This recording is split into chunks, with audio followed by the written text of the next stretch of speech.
ভাইরে ভাই, যে রাঁধে সে নাকি চুলো বাঁধে। যাই হোক, আমি দুনিয়ার অকর্মণ্য বলতে আমি তেমন কোনো কাজই ভালো করে পারি না, সেটা রান্নাবান্না হোক বা কোনো কিছু। যে আমার আপু মাশাল্লাহ অনেক কিছুই পারে, অনেক গুণ আছে। সে যেই তরকারি বা যেই সবজি যেটাই রান্না করে না কেন এত বেশি মজা হয়, খুবই ভালো লাগে খেতে, আর সেটার প্রশংসা সবাই করে।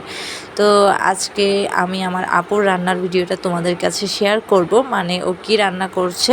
আর আমার রান্নার ভিডিও মাঝে মধ্যে হঠাৎ শেয়ার করি, অবশ্য আমার নিজের রান্না নিজের কাছেই তো খেতে ভালো লাগে না, আর কি শেয়ার করব, তাই না? তো যাই হোক, প্রথমেই দেখতে পেয়েছো এখানে কিছু ছোট মাছ ছিল। ছোট মাছ বলতে এখানে নদীর পাঁচমিশালি অনেক ধরনের মাছ ছিল। সত্যি বলতে বড় মাছের চেয়ে ছোট মাছটা আমার কাছে হাজার গুণ বেশি খেতে ভালো লাগে। আর ছোট মাছটা যদি তাজা হয় আর এভাবে মানে না ভেজে আলু দিয়ে চাকচাক করে তারপর টমেটো দিয়ে একটু ঝোল করে ঝাল ঝাল করে রান্না করা হয়, বিশ্বাস করো আমি যে ভয়েসটা দিচ্ছি না, আমার এখনই খেতে ইচ্ছে হচ্ছে, এত বেশি মজা হয়েছিল। আর সেখানে ছিল ট্যাংরা মাছ, তারপর নদীর আরও পাঁচমিশালি মাছ। তো সেখানে একটু জলপাই দিয়ে টমেটো দিয়ে টক টক করে আজকে এত মজা করে একটা রান্না করেছি, কি আর বলবো। তোমরা তো খাওনি তাই বুঝতে পারছো না কত বেশি মজা হয়েছিল।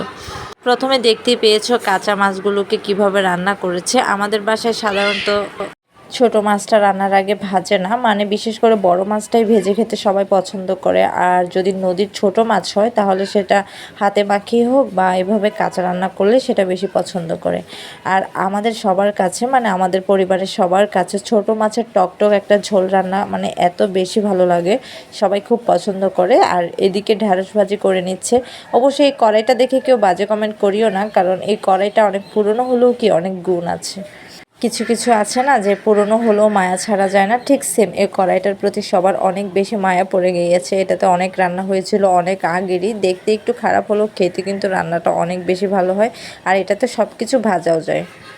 দুপুরের রান্না প্রায় কমপ্লিট, তো সবাই মিলে এখন খেতে বসবো। এখানে অল্প কিছু কালকের তরকারি ছিল, এখানে অল্প কচুরলতি ছিল, আর আজকে যেগুলো রান্না করেছে ট্যাংরা মাছ দিয়ে টকটক একটা ঝোল, আর হচ্ছে এমনিতে বড় মাছ রান্না করা হয়েছে। তো আজকে ভাবতেছি আমি এই ছোট মাছের তরকারিটা দিয়েই শুধু ভাত খাবো, কারণ দেখে অনেক লোভনীয় লাগছে। একদমই কম মশলা দিয়ে খুব সাদাসিধেভাবে রান্না, মানে এই রান্নাগুলো আসলে খুবই ভালো লাগে, বিশেষ করে গরম ভাতের সাথে অনেক বেশি ভালো লাগে। তো এখন খেতে বসবো। প্রথমে অল্প মাছ আর কয়েকটা আলু নিয়ে নিচ্ছি। আলুটা খেতে এত বেশি ভালো লাগে বলার বাহিরে, আর সেটা যদি হয় কোনো টক ঝোল আর সাথে গরম ভাত, তাহলে তার কোনো কথাই নেই। আচ্ছা, কারা কারা এরকম খেতে পছন্দ করো অবশ্যই কিন্তু কমেন্টে জানিও। তো পরিমাণ মতো ঝোল নিয়ে নিলাম, আর এদিকে অল্প ঢ্যাঁড়স ভাজিও ছিল।